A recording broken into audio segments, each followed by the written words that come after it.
Hi, everyone. I'm Max from AFM. Welcome to the Pilot Training Connect podcast, where we interview individuals from the pilot training industry to learn more about their organization and their views. Every week, we invite an industry leader to sit down with us, and this week, I have the great pleasure to be joined by Natalia Simpian, Chief Executive Officer at Hillsboro Aero Academy, one of the largest private fixed-wing and rotor flight training groups in the United States, and Dr. Michael Marihofer, the leading Austrian-based rotor pilot training organization. Welcome to the Pilot Training Connect podcast, Natalia and Michael. Thank you, Max. Thank you for having us. Thank you, Max, as well.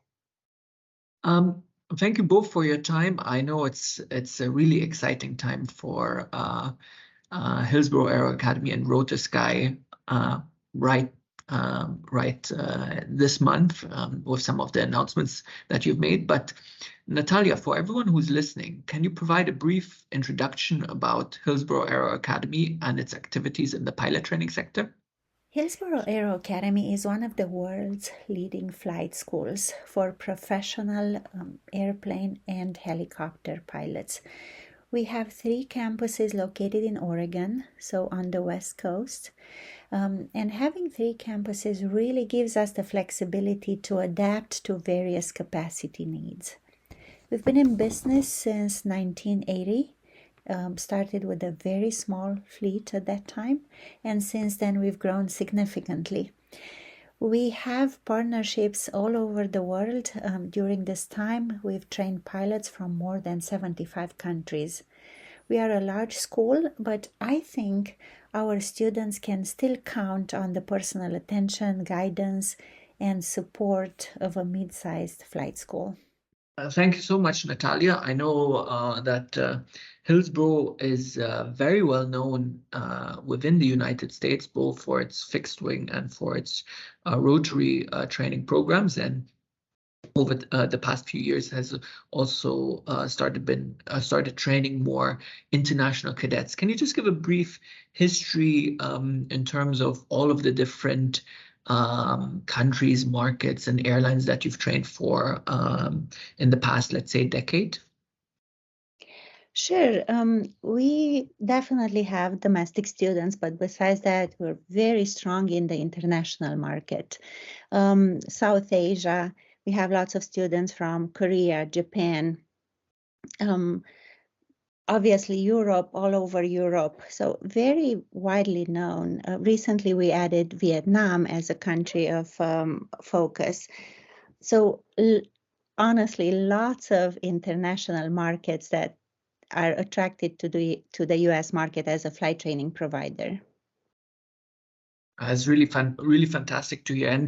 And just to confirm as well, so Hillsboro Aero Academy is also very much focused on rotary flight training, and then especially also airline flight training programs, correct?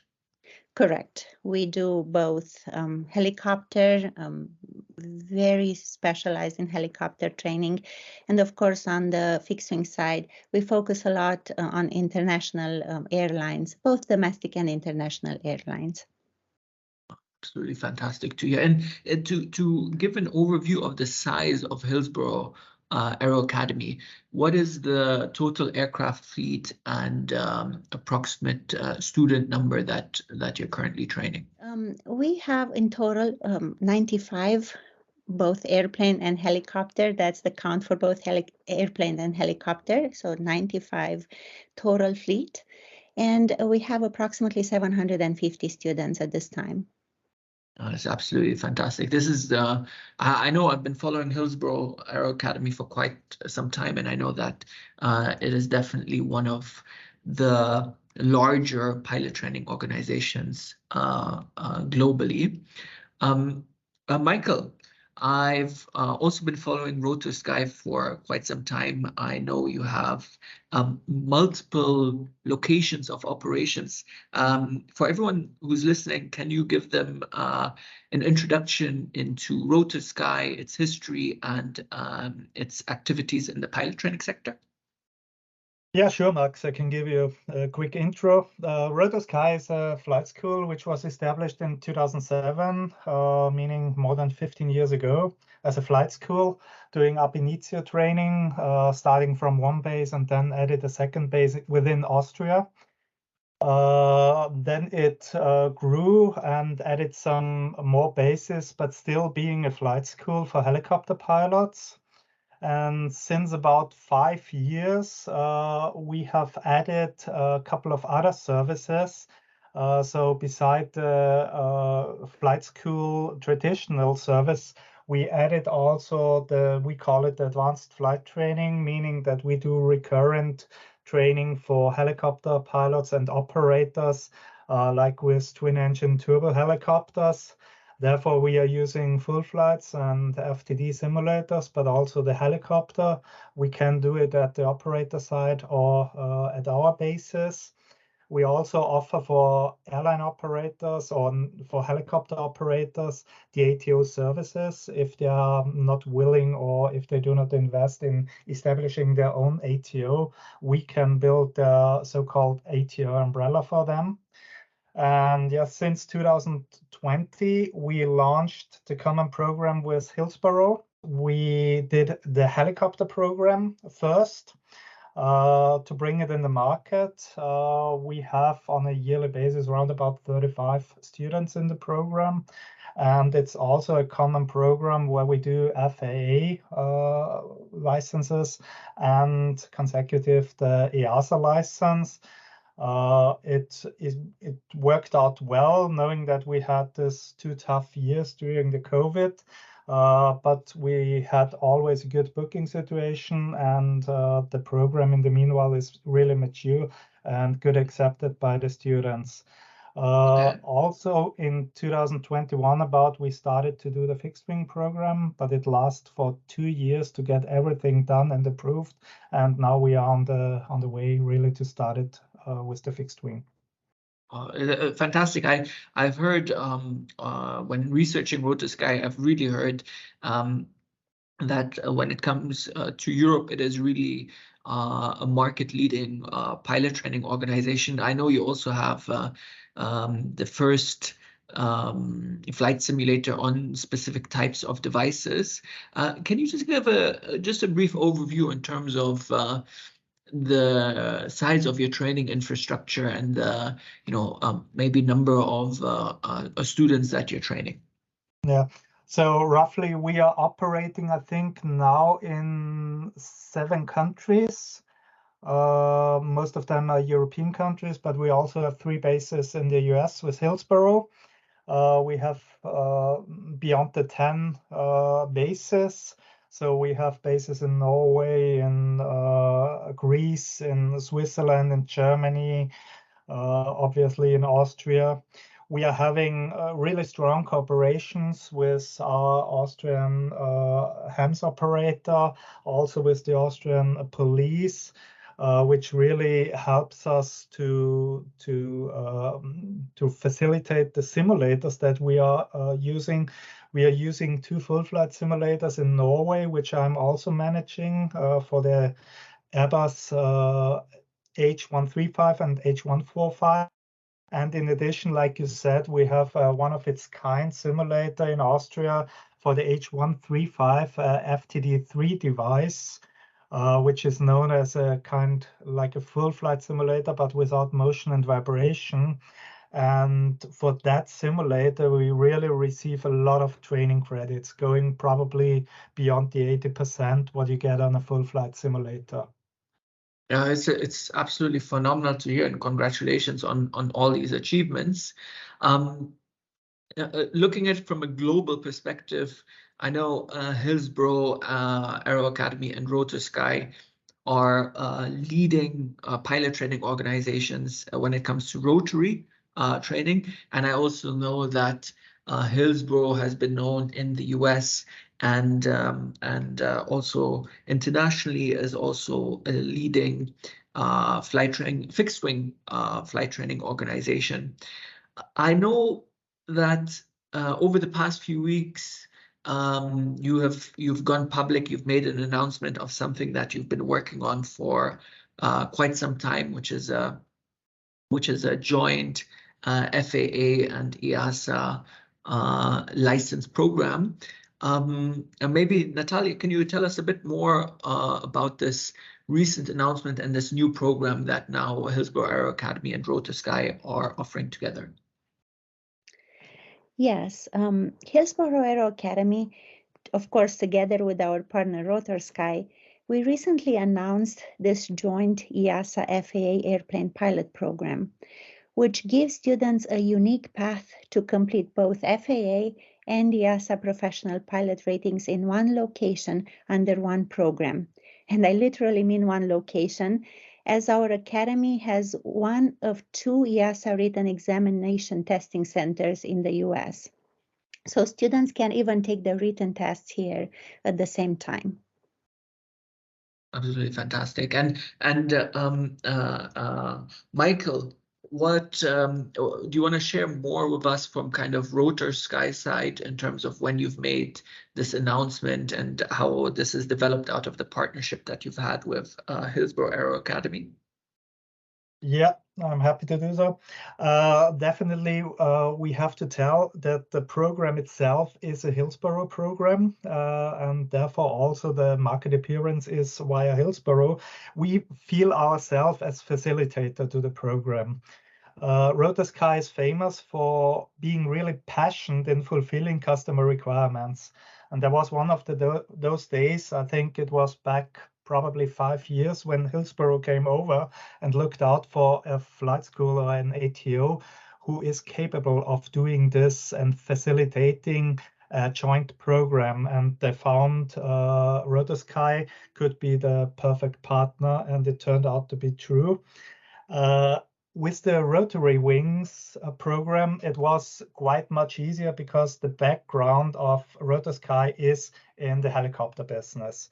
Our managing director, Christian Gruber, he is really good in all the regulations and how to find ways to make 100% compliant but efficient training. And this is what he did also with the rotary program.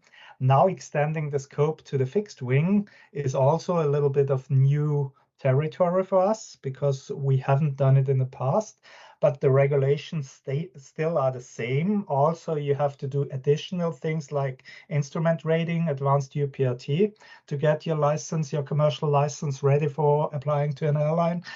And therefore, we definitely required some additional help. And I think I could proudly mention that we have this professional network who were able to help us to navigate through the regulations and to find the proper way how to make it very efficient.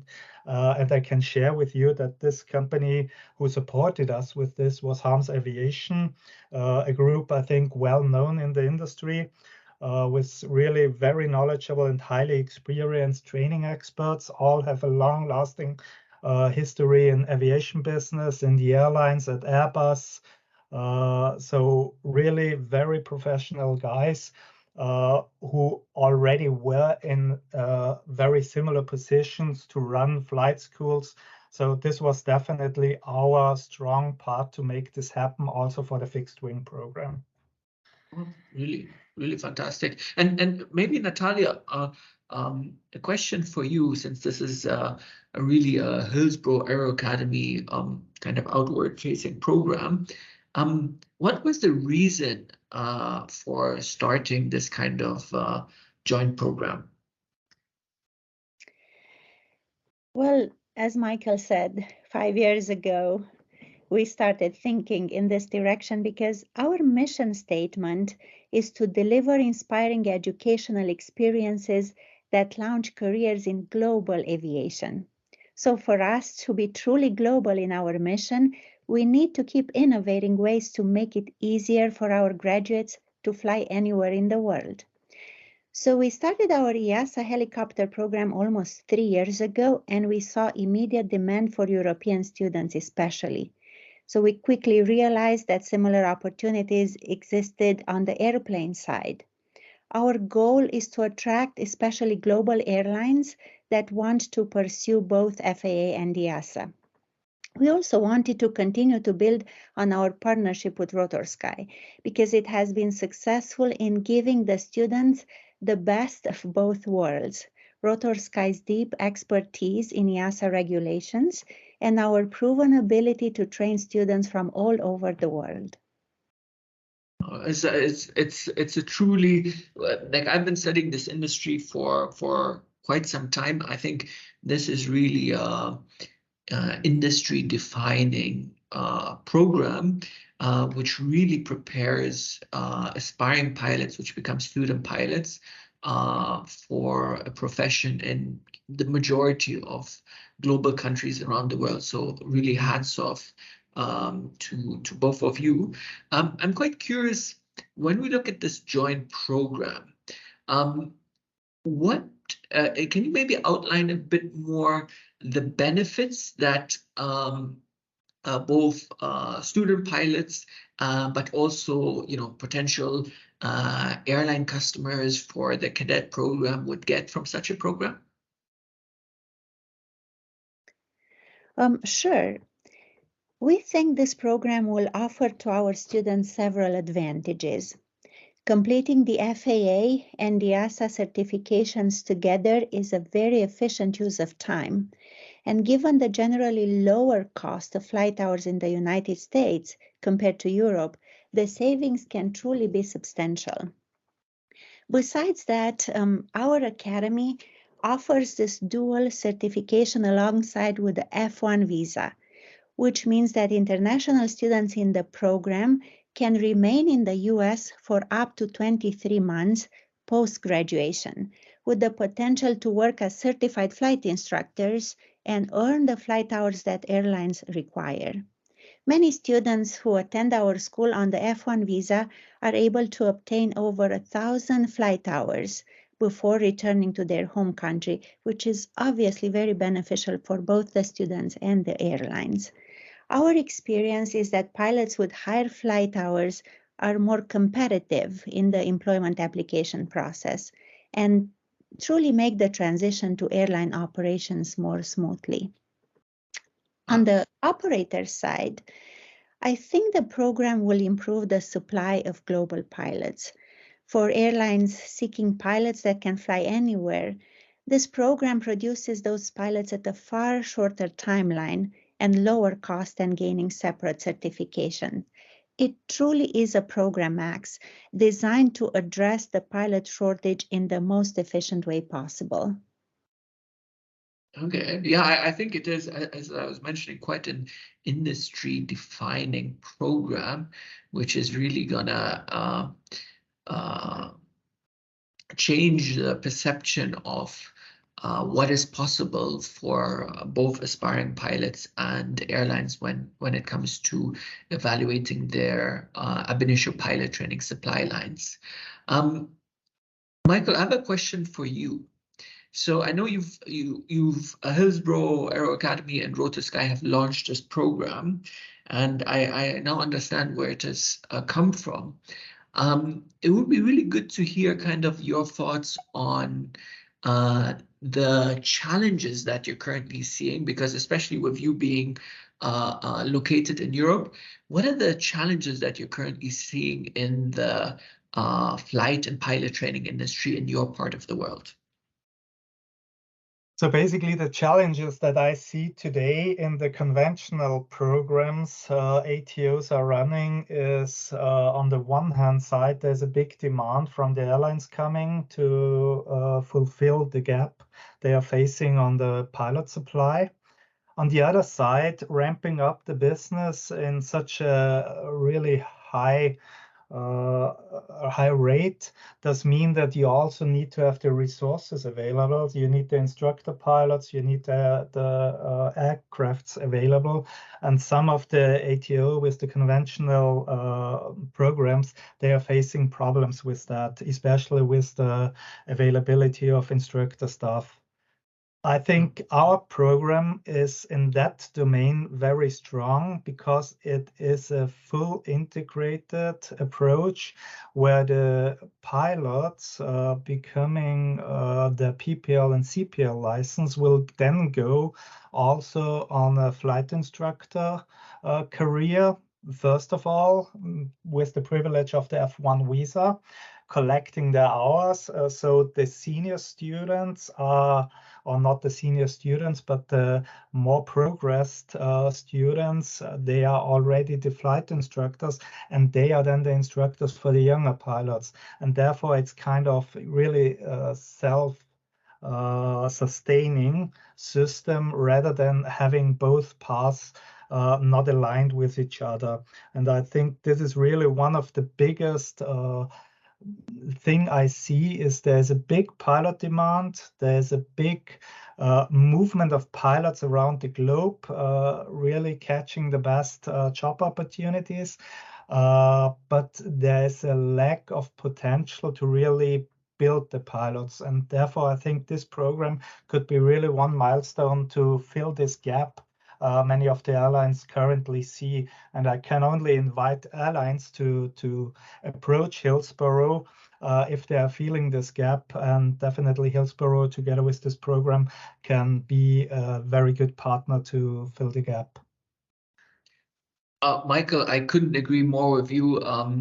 Everything that we're tracking at AFM, based on the analysis that we did 1.5 years ago already, we saw that, coming out of the pandemic, what the demand wave for pilots would look like, and the damage that the pandemic had on the supply side of, training new pilots. And I think, especially in places such as Europe and other parts of the world where you don't have the 1,500-hour rule that the US has, it's really been a challenging time for training organizations to retain flight instructors for long enough to continue training the next generation of pilots.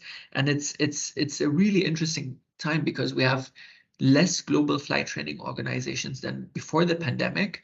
We have more demand for pilots, but yet because we have more demand, a lot of flight instructors are leaving their profession to join the airlines, thereby further reducing the supply. So programs like these really are timely for the global challenges that at least we at AFM are seeing. What about you, Natalia? What are the challenges that you are currently seeing the industry is facing, seeing that you are headquartered in the United States? You are talking about the instructor shortage. At this time, we HAA, we are not facing an instructor shortage, but we do recognize the larger issue in the industry. Because of our F1 visa program, we expect that many of the pilots in this program will continue on with us as CFIs or flight instructors for 2 years. And because the F1 visa allows our graduates to work at mostly any flight school in the US, some may go to other schools. So that certainly will help address the instructor shortage. Another big challenge that I see is the industry not having enough FAA examiners. It's been definitely an obstacle in training efficiently for quite some time now. We've been working with the local FAA office to address this need, and we've made some great strides. We were recently able to reduce the wait time to just a couple of weeks, but I know there are other areas in the US that are still suffering.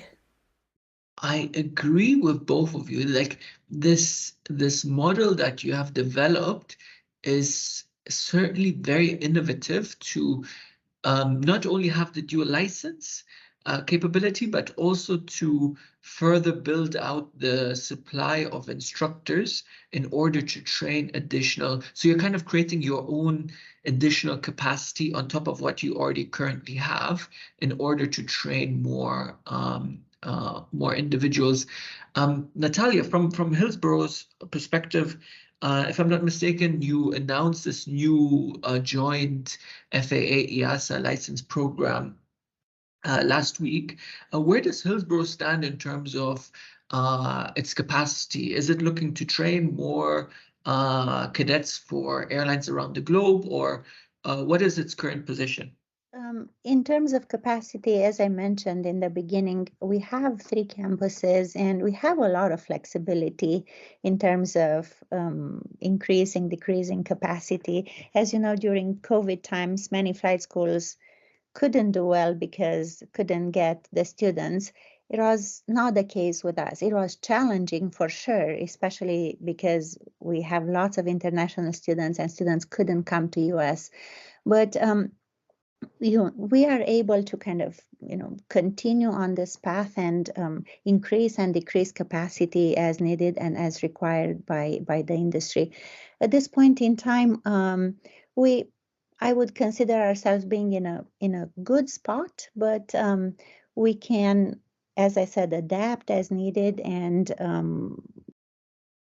enroll more students, especially if we can work with an European airline that is willing to, send students to us. I think we have the capacity to do that.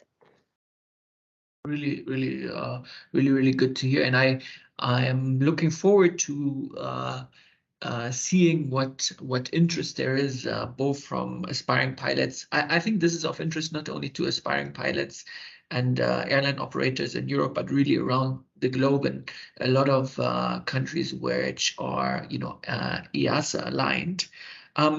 Looking a bit into the future,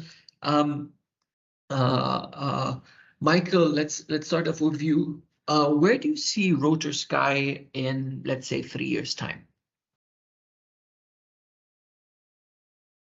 So Rotorsky had definitely 2 pretty demanding years recently, with a lot of growth going on. So it was not only the Hillsboro program that we did, but we in complete we do 5 business units. Out of this, 1 is the Hillsboro program, rotary and fixed wing. So it was really a big growth happening. We have established our complex ATO. And therefore, we are now looking a little bit to consolidate the growth to a stable and reasonable amount of around about 20 to 30% per year, making us double the size in 3 years. Beside the Hillsboro program, we also offer on a global scale recurrent training type ratings for helicopter pilots on the bigger helicopters like the Airbus and the Leonardos, twin-engine helicopters. This is quite a beneficial business, and I think there is also our tailored approach to the customer need very well recognized, and we have very good customers for this. In addition, we also run our ATO umbrella for some of the operators, and we are operating simulators. So definitely we have a lot on scope to do, but we want to have it more stable and reasonable growth, making us around about the double the size we have it today. In a lot of other industries, I think 20, 30, 40%, growth on a year-by-year basis is really phenomenal. So I am very much looking forward to seeing Rotorsky double in size over the next few years, hopefully. What about you, Natalia? Where do you see Hillsboro in 3 years' time? Sure. We see ourselves continuing down 2 primary growth tracks. First, we'll continue to grow our training partnerships with the expectation of working with 5 or so major partners by that time. Our current partnership with Alaska, where we are the exclusive training provider, is a model of what we plan to scale. We've been working with Alaska Airlines for the past 2 years, and the program is going extremely well. Our goal is to fully adapt the training to the particular needs of the partner that we're working with, while maintaining industry standards. We want partner program students to be very immersed in the culture and the values and the practices and the business priorities of the program sponsor.